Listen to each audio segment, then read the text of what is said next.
From the moment I stepped into the elevator, something felt unmistakably off today. As the doors opened, my team members avoided my eyes and quietly slipped away. Even Min Soo, who always greeted me loudly, lowered his head and passed by in silence. A cold weight dropped in my chest. Something had clearly happened. Walking to my desk, I noticed. My computer screen was already on. Papers on my desk were scattered, as if someone had gone through everything. Only one name flashed in my mind: the executive director and his planning team. The performance manipulation trap they said in the last episode was unfolding. I steadied myself and asked the team, "Did anyone touch my desk this morning?" Silence. A silence heavier than any answer. Then Jin, the youngest on the team, spoke in a trembling voice. "Sir, the audit team came by earlier this morning." The audit team. This wasn't routine at all. It meant the executive director was officially moving to push me out. Hearing that the audit team came, my mind went blank for a moment, but I couldn't let my team see me shaken or afraid. Keeping my voice calm, I asked, "Did they say why they were here?" Jin hesitated before whispering, "They said there were signs of data leakage from your computer." I finally understood the full picture. Another frame, this time leaking company data. Cold sweat ran down my back. The office air felt painfully rigid. No one looked at me. Their silence carried unspoken suspicion. In their eyes, I sensed the question, what if the manager really did it? A quiet sting of betrayal hit me. I had protected this team for years. When crises struck, I was always the one taking the fall. Yet here they were, turning away. At the first sign of danger, I slowly sat down, pretending to organize the scattered papers. But inside me, fear and anger mixed like a storm. Just then, my phone buzzed. A short vibration. One message. "Can we meet during lunch today?" The sender was the deputy manager from Planning Team 2, my only ally left. Stepping out of the cafe, the cold winter air brushed against my face, clearing my thoughts. But the envelope in my hand felt much heavier than it should have been. Walking back toward the office, 1,000 thoughts ran through my mind. If I stayed silent, the executive director would win. But if I fought back, my team could be dragged into danger. The entire company atmosphere was already tilting against me. As I pressed the elevator button, I heard footsteps approaching behind me. A familiar voice said quietly, "Sir, can we talk for a moment?" I turned around. It was Min Soo, looking nervous and pale. Forcing a small smile, I asked, "What is it? Did something happen?" He hesitated for a long moment before finally speaking. "Our team, we were questioned by the audit team this morning."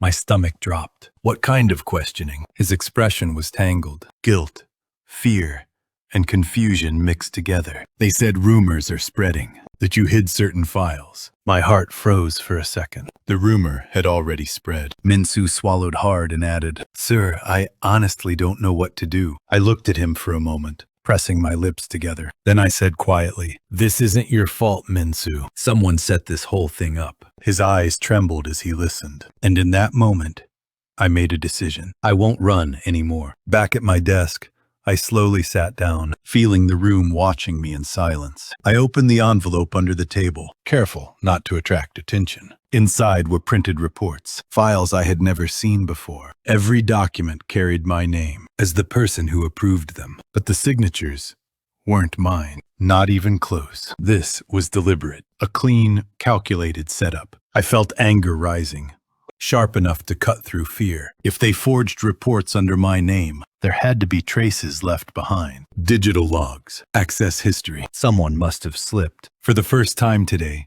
a thin spark of hope flickered. I closed the envelope quietly and opened my laptop. If the executive director played dirty, I would dig deeper. Dirtier if needed. I began checking the project servers, searching for unusual access times, names, timestamps, hidden folders. Patterns slowly began to appear. Someone from Planning Team 1 logged into my directory after midnight. The same night, the evidence was supposedly created. I leaned back in my chair. Pieces of the puzzle were shifting. Someone made a mistake. A small one, but enough. And that was all I needed. A crack in their perfect plan. Just as I was tracing the suspicious logs, a message popped up on my screen. Please come to conference room 7 within 10 minutes. HR.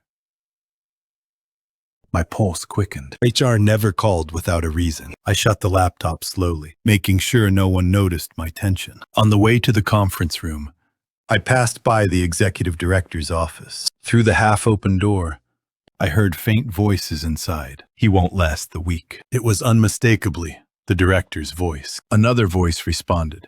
If he resists, we have more evidence ready. My steps froze. More evidence? Fabricated, no doubt. The hallway felt colder, as if the building itself was warning me. I moved quietly, avoiding the door, but the words echoed in my mind. They weren't just planning to fire me. They wanted to erase me completely. My career, my reputation, everything I had built for decades. At conference room 7, 2 HR managers were waiting. Their polite smiles felt strangely practiced. Sir, please take a seat, one of them said gently. A folder lay on the table, my name on the cover. The other manager spoke softly. We need to discuss your immediate future. My hands tightened. This was it. The confrontation. But they didn't know what I had found already. For the first time today, I felt a calm resolve settle in. If they wanted a war, I was finally ready to fight back. I sat down slowly, studying the 2 HR managers' faces. They exchanged a brief glance before opening the folder with my name on it. Inside were screenshots, reports, and files stamped with red marks. These documents, one began carefully, suggest unauthorized activity. I didn't respond. I wanted them to show all their cards. The other manager slid a page toward me. A false report with my forged signature. We understand this is difficult, she said, but we need your explanation. For a moment, I simply stared at the page, letting the silence stretch. Then I looked up and asked, is this the evidence the director gave you? Both froze for half a second. A tiny reaction, but enough. Their eyes shifted, confirming my suspicion. This operation came from above. I leaned back slowly, feeling a steady confidence rise. I see, I said quietly. So this is already decided. One manager shook her head quickly. No, sir.